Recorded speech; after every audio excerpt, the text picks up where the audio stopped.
कक्षा 6 का प्रश्नावली 9.2 प्रश्न 1 देखेंगे आज हम।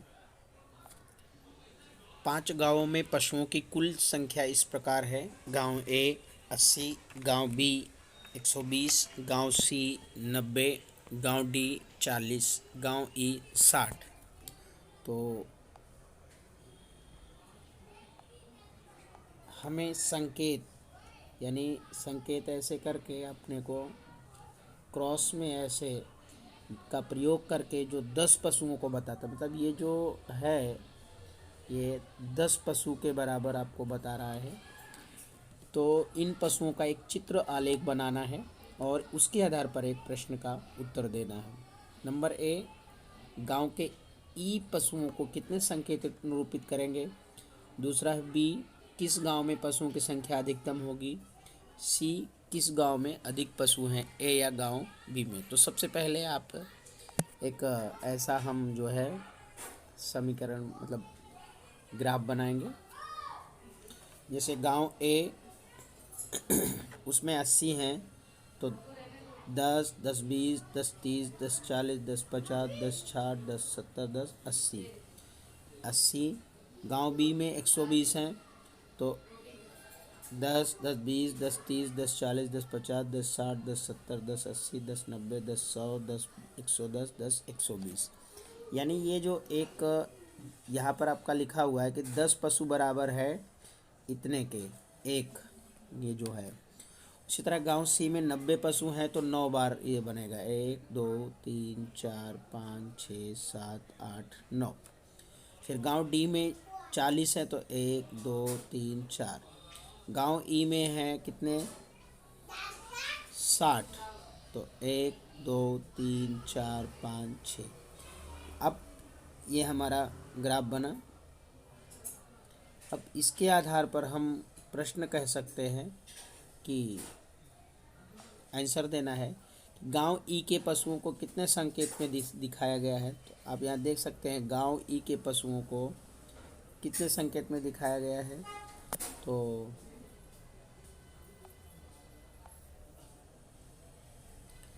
गांव ई के पशुओं के जो संकेत है, ठीक है, यहाँ पे प्रश्न अपना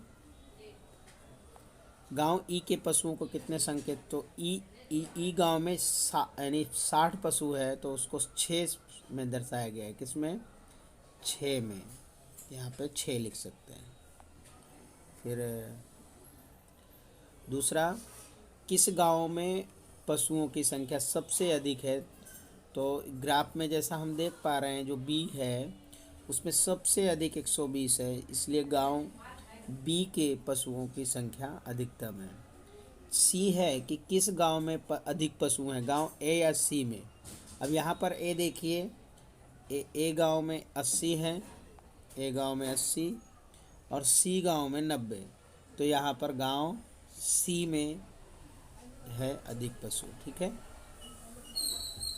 अगला प्रश्न है कि एक संकेत, यानी ये जो संकेत बना हुआ है इसका निरूपण करते हुए, ठीक है, एक संकेत का प्रयोग करके जो 100 विद्यार्थियों को निरूपित करता है, एक चित्र आलेख बनाना है और उसके आधार पर निम्न प्रश्नों के उत्तर देना है। पहला उत्तर देना है कि ए, वर्ष 2002 में कुल विद्यार्थियों की संख्या कितने संकेत हैं। बी है कि वर्ष 1998 में कुल विद्यार्थियों की संख्या कितने हैं। तो यहाँ पर सबसे पहले, और बी है कि कोई और संकेत लेकर जो 50 विद्यार्थियों को निरूपित करता हो, एक अन्य चित्रालेख, कोई और संकेत लेकर जो 50 विद्यार्थियों को निरूपित करता हो एक अन्य चित्रालेख आप बनाइए और कौन सा चित्रलेख अधिक सूचनाप्रद है। तो यहाँ पर पहले प्रश्न का आंसर यहाँ पे कि 1996 में यहाँ पर 100 विद्यार्थी बराबर इतने इस चित्र के बराबर है। तो यहाँ पर 1996 में देखिए 4 यानी कितने हैं, 1, 2, 3, 4 यानी कि 400 विद्यार्थी। फिर 1998 में 1, 2, 3, 4, 5 यानी कि 500 और आधा यानी 550 विद्यार्थी। फिर 2000 में 1 2 3 4 और ये आधा के 450 विद्यार्थी। फिर 2002 में 1 2 3 4 5 6 यानी 600 विद्यार्थी। फिर 2004 में 1 2 3 1 2 3 4 5 6 और एक ज़्यादा नहीं 650 विद्यार्थी। अब आप देख पा रहे हैं यहाँ पे 650 यहाँ पे आएगा।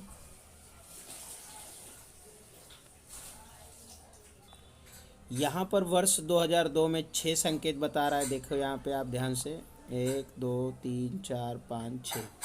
तो वर्ष 2002 में कुल कितने संकेत यानी 6 संकेत में बता रहा है।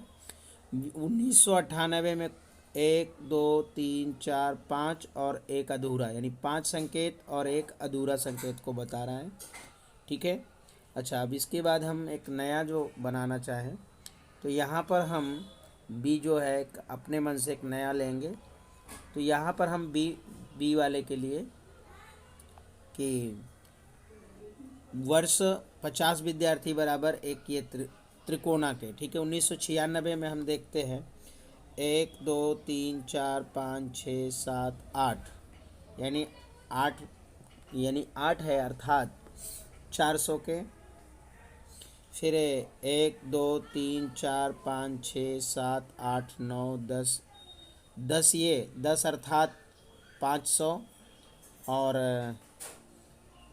इसका आधा 550 यानी आप इसका आधा करेंगे तो 525। फिर 2000 का 1 2 3 4 5 6 7 8 9 ये यानी कि आपका 950 कितने हुआ 9 पचे 45 यानी 450 और उसका आधा तो 425। फिर 2002 में 1 2 3 4 5 6 7 8 9 10 11 12 यानी 12 पंचे 60 यानी आपका 600 आया। फिर 2004 में एक संख्या देखेंगे तो 1 2 3 4 5 6 7 8 9 10 11 12 13 तो 13 पचे 65 यानी 650। इसको गिनेंगे तो 650 आएगा। अब दोनों में चित्रालेख बी चित्रालेख से अधिक सूचनात्मक है क्योंकि हम इसमें अच्छे से सूचना दे पा रहे हैं। प्रश्नावली 9.3 नीचे दिया हुआ दंड आलेख वर्ष 1998 और 2002 में सरकार के द्वारा जो है खरीदे हुए गेहूं की मात्रा को दर्शाती है। इस दंड आलेख को पढ़िए और अपने प्रेक्षण को लिखिए। तो यहाँ पर आप ये दंड आलेख देख पा रहे हैं। यहाँ पे दंड आलेख 1998, 1999, 2000, 2001, 2002। उसके बाद यहाँ पे प्रश्न है कि किस वर्ष में गेहूं का अधिकतम उत्पादन हुआ।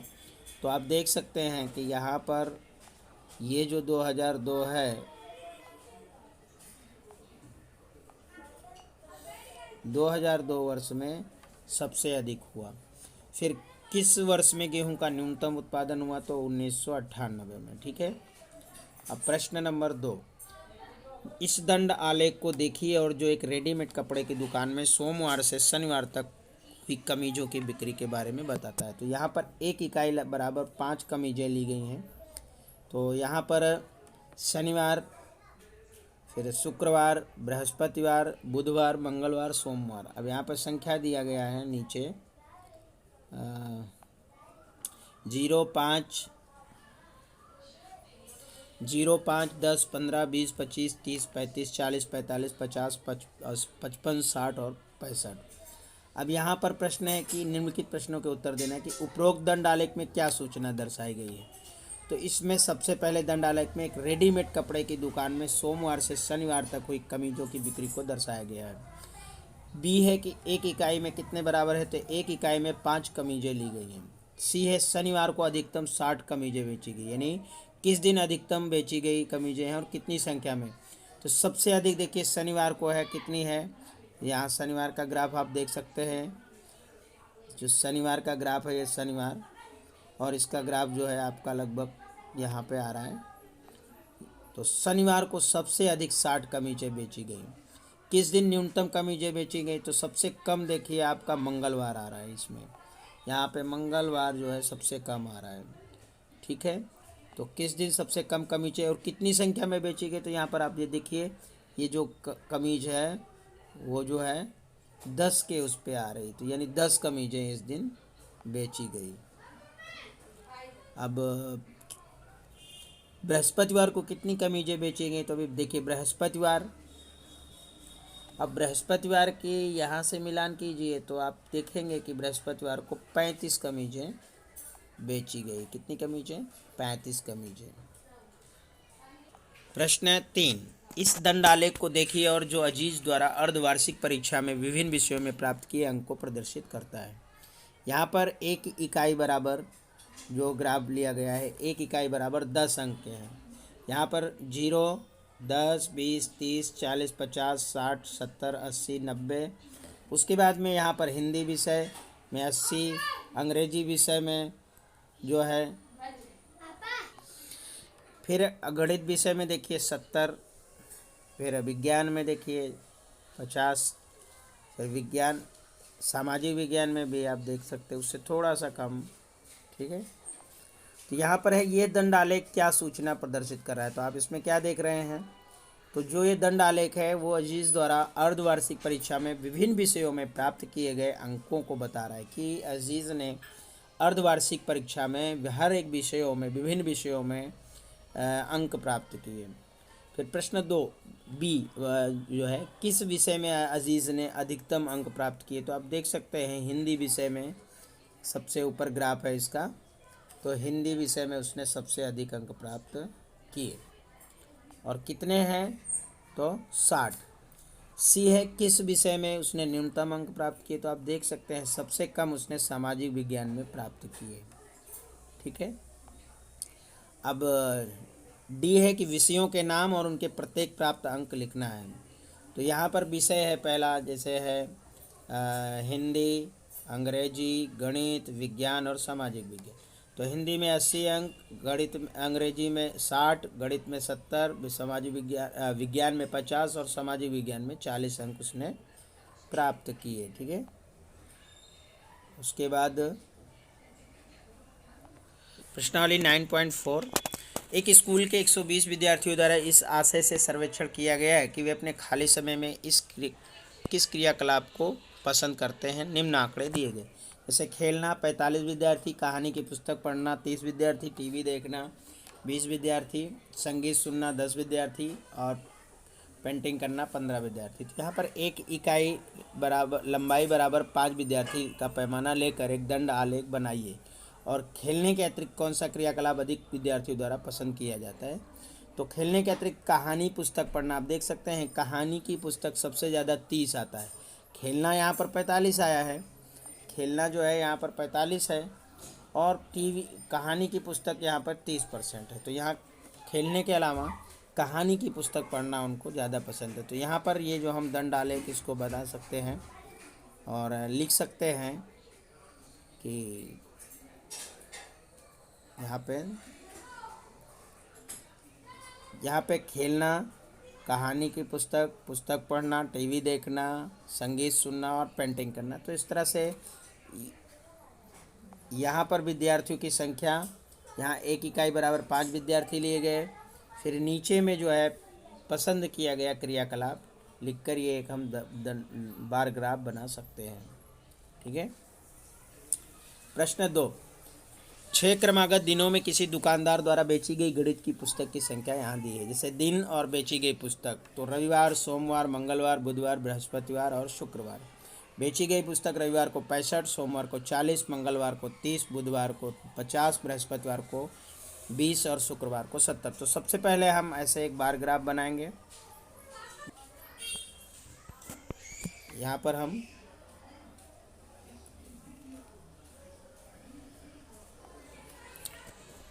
प्रश्नावली 9.4 का एक स्कूल के 120 विद्यार्थियों द्वारा इस आशय से सर्वेक्षण किया गया कि वे खाली समय में किस क्रियाकलाप को पसंद करते हैं। पहले खेलना, कहानी की पुस्तक पढ़ना, टीवी देखना, संगीत सुनना और पेंटिंग करना। तो एक इकाई लंबाई बराबर 5 विद्यार्थी पैमाना लेकर एक दंडालेख बनाया गया है। तो यहाँ पर ये देखिए एक दंडालेख है, यहाँ पर आप देख सकते हैं ये दंडालेख है। यहाँ पर एक इकाई बराबर 5 विद्यार्थी हमने माना है, यहाँ पर एक इकाई बराबर 5 विद्यार्थी। उसके बाद यहाँ पर खेलना 45%, कहानी पढ़ना 30%, टीवी देखना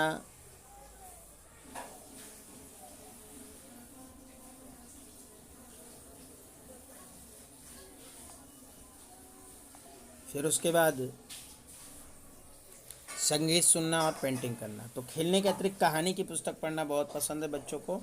उसके बाद ये जो हम ग्राफ बनाएंगे, यहाँ पे विद्यार्थी की संख्या और पुस्तक पढ़ना, यानी पुस्तक पढ़ना है तो उसके लिए नीचे पैमाना बढ़ाएंगे। तो ये है प्रश्न 2। 6 क्रमागत दिनों में किसी दुकानदार द्वारा बेची गई गणित की पुस्तक की संख्या नीचे दी है, दिन और यहाँ बेची गई पुस्तक लिखी है। तो इसके लिए हम एक दंड आलेख ऐसे बनाएंगे। सबसे पहले हम यहाँ पर बेची गई संख्या यहाँ लिखते हैं, फिर यहाँ पर दिन लिखेंगे, रविवार, सोमवार, मंगलवार, बुधवार, गुरुवार और शुक्रवार। अब यहाँ एक इकाई लंबाई बराबर 5 पुस्तक लेनी है हमें, एक इकाई बराबर 5 पुस्तक के। अब यहाँ पर पहले से ही दिया है कि रविवार को 65 पुस्तक है। तो यहाँ पर हम जब ग्राफ बनाएंगे अपना, तो यहाँ पर 0, 5, 10, 15, 20, 25, 30, 35, 40, 45, 50, 55, 60, 65 करते चले जाएंगे। उसके बाद में फिर हम देखेंगे यहाँ पर रविवार को कितना है, 65। तो सबसे पहले हम यहाँ पर जो है ग्राफ बनाकर यहाँ तक 65 तक ले जाएंगे। उसके बाद दूसरा है 40 तक, तो यहाँ 40 तक, यहाँ 40 की संख्या तक ले आएंगे। तीसरा आप देख रहे हैं मंगलवार को, यहाँ पर ग्राफ जब बनाएंगे तो आपका कितने तक जा रहा है, 30 तक जा रहा है। फिर जो बुधवार है वहाँ पर आपका कितना, 45 तक यहाँ तक जा रहा है, तो यहाँ 45 तक ऊपर ले जाएंगे। फिर बृहस्पतिवार को कब सबसे कम यानी 20 है, तो यहाँ तक ले जाएंगे। उसके बाद में शुक्रवार को देखिए यहाँ पर 70 पुस्तकें हैं ना, 70। तो ये देखिए यहाँ पर 70 तक जो है ग्राफ जा रहा है, यहाँ से 70 तक। इस तरह से ये दंड आलेख तैयार हो जाएगा। फिर अगला है प्रश्न 3। वर्ष 1998 से 2002 के बीच एक फैक्ट्री द्वारा निर्मित साइकिलों की संख्या की सारणी दी है। वर्ष 1998, वर्ष 99, 2000, 2001, 2002। 1998 में उस साइकिल जो है 800, फिर 600, दूसरे साल 900, 2001 में 1100, 2002 में 1200। इस आंकड़े को दंड आलेख द्वारा दर्शाना है। एक क्वेश्चन है कि किस वर्ष में अधिकतम साइकिलें निर्मित हुई। तो आप यहाँ पर देख सकते हैं 2002 में सबसे अधिक साइकिलें निर्मित हुई। फिर बी क्वेश्चन है कि किस वर्ष में न्यूनतम साइकिल। तो सबसे कम साइकिलें आप देख सकते हैं 1999 में 600 साइकिलें हुई। अब दंड आलेख में कैसे यहाँ बनाएंगे, यहाँ पर हम दंड आलेख कैसे बनाएंगे। यहाँ पर आप देखते हैं निर्मित साइकिलों की संख्या, वर्ष, उसके बाद एक साइकिल बराबर 100 के लिया गया। तो यहाँ पर साइकिलों की संख्या यहाँ पर पहले 0, 100, 200, 300, 400, 500, 600, 700, 800, 900, 110, 1000, 110, 1200। फिर उसके बाद जो भी साइकिलें दी गई हैं वो आप यहाँ पर लिख सकते हैं बार ग्राफ में। कि पहले उसमें है 800, फिर दूसरे में 600, फिर दूसरे वर्ष के 900, फिर 1100, अगले बार में 1200। इस तरह से हम जो है इसे बार ग्राफ को दिखा सकते हैं। प्रश्न 4। किसी शहर के व्यक्तियों की संख्या विभिन्न आयु समूहों के अनुसार नीचे दी गई है। जैसे 1 से 14 2 लाख व्यक्ति, 15 से 29 साल के 1,60,000, 30 से 44 के 1,20,000, 45 से 59 साल तक के 1,20,000, 60 से 74 तक 1,20,000 और 60 से 74 तक के 80,000, 75 या उससे ऊपर के व्यक्तियों की संख्या 40,000 है। ये जो आंकड़े दिए गए हैं दंड आलेख बनाना है और एक इकाई लगभग 20,000 लेना है। तो इसके आधार पर हमें प्रश्न का जवाब भी देना है। प्रश्न का जवाब देना है कि किन दो आयु के समूह की जनसंख्या बराबर है। 60 वर्ष या उससे अधिक आयु के सभी व्यक्ति वरिष्ठ नागरिक कहलाते हैं। और इस शहर में कितने वरिष्ठ नागरिक हैं। तो आप देख सकते हैं दंडालेख यहाँ पे, और दंडालेख में हमें क्या देना है, दंडालेख 20 के, तो 0, 20,000, 40, 60, 80, 120, 1,00,000, 120, फिर 140, फिर 160, 180, फिर 2,00,000। उसके बाद हम देख सकते हैं यहाँ पर ग्राफ बना हुआ है कि एक इकाई जो लंबाई है वो 20,000 के ली गई। यहाँ 1 से 14, 15 से 20 यहाँ पर हम दिखा सकते हैं। यहाँ 1 से 14, 15 से 20 जो भी यहाँ पे मान दिया है वो हम दिखा सकते हैं। फिर उसके बाद यहाँ पर आयु समूह दिखाया गया है, 15 से 29, 30 से 44, 45 से 55, 0 से 74, और 75 से उसके ऊपर के। और ये जो दिखाया गया है, ये जो ग्राफ है वो यहाँ पर ऐसे बनाया गया है, और इसको यहाँ पे नीचे 1 से 14 वाला फिर ऐसे ग्राफ बनाते हम चले जाएंगे। तो इस तरह से जो ये हमारा ग्राफ बनेगा। अब आयु समूह 30 से 44 और 45 से 59 जनसंख्या बराबर है। वरिष्ठ नागरिकों की संख्या 80,000 और 40,000 यानी 1,20,000 है। ठीक है।